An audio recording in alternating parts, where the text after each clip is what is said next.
Now back to Nigeria, where it is reported that more than 20 million children of school age are roaming the streets and not being captured by any form of data necessary for planning. The absence of reliable management of numbers and manifest failure in record keeping at all levels of government has also become a factor responsible for not knowing exactly how many of these underprivileged children there are. A lion's share of these children are known to be in states on the northern parts of the country, where the problem has indeed become endemic.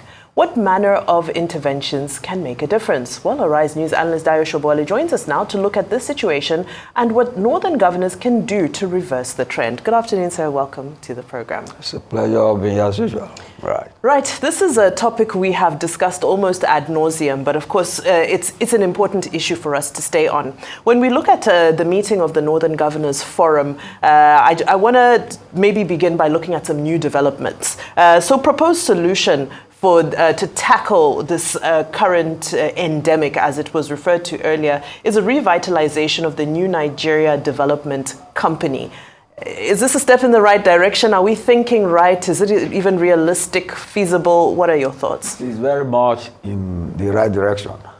It's not belated, but it should have been done a long time ago, because the consequences of ignoring the education are coming to embarrass and disturb our political stability, whether you like it or not.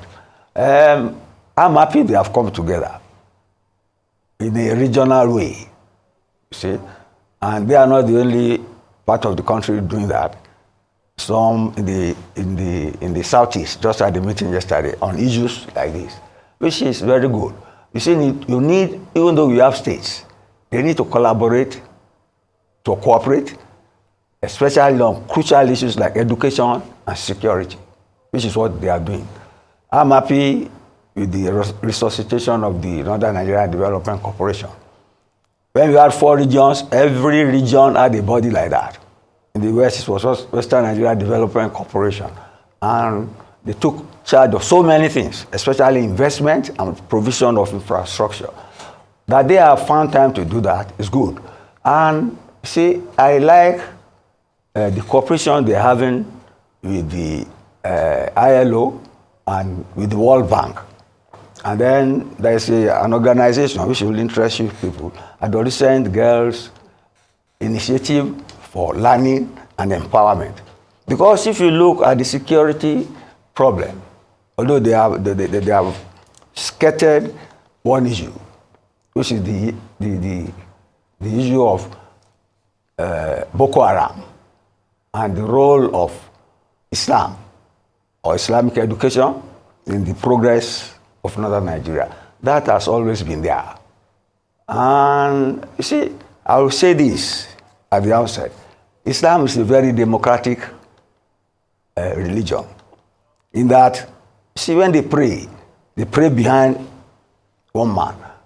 The moment that man deviates from the Quran or the teaching of Islam, they either eliminate him or leave him and go on their way.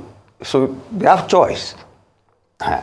And you see, it's only the clash with Western education now, which Boko Haram is working on and is making life difficult for all of us. It's what this government or the other governors should really boldly face, because that is the issue. Until they face that, you will always have people roaming about without Western education and being food for fodder for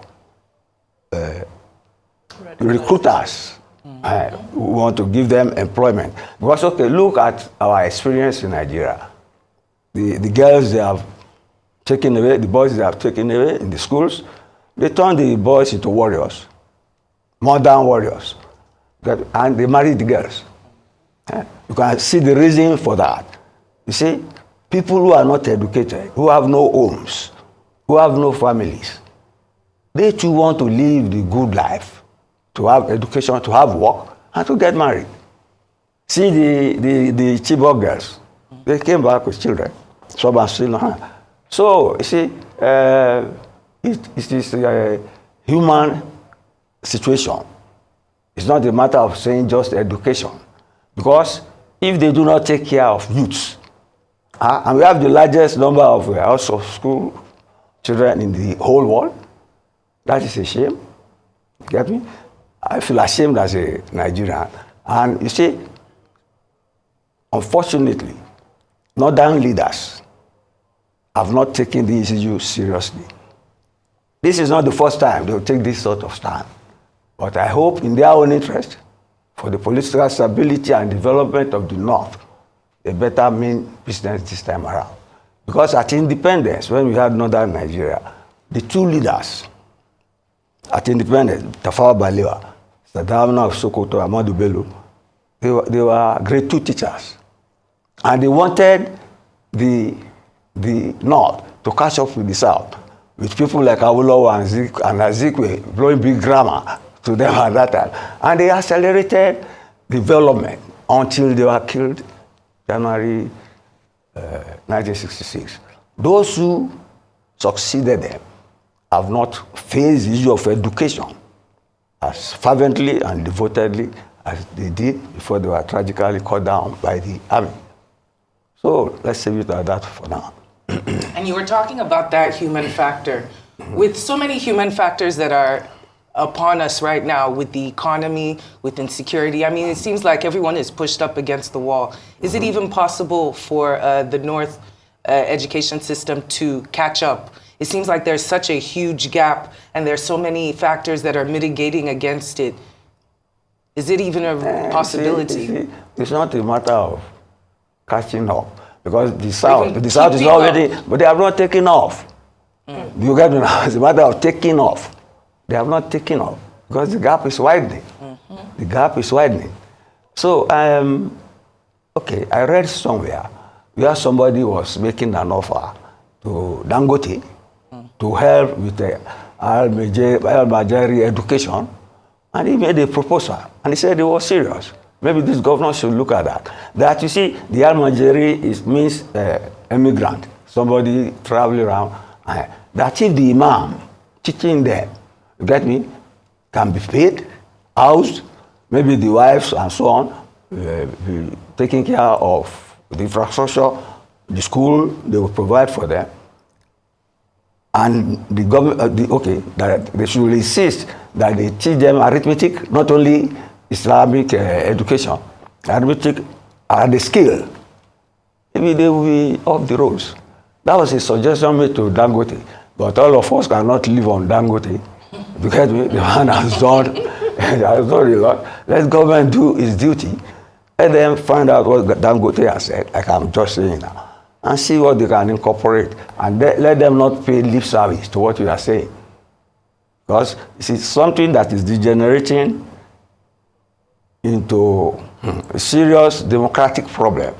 Because if people vote elected leaders into office and they don't fulfill the yearnings and wishes of those who put them into power, there will be resentment. Resentment will lead to anger, it will lead to, you know what, destabilization. So it is in their own interest to do something. Absolutely. And, I hope that this conversation and, the meetings of the forums do materialize into something, and it's not more than a talk show. Mr. Dayo Sobowale, it's always a pleasure to be in conversation with you. Thank you so much for your input on this conversation.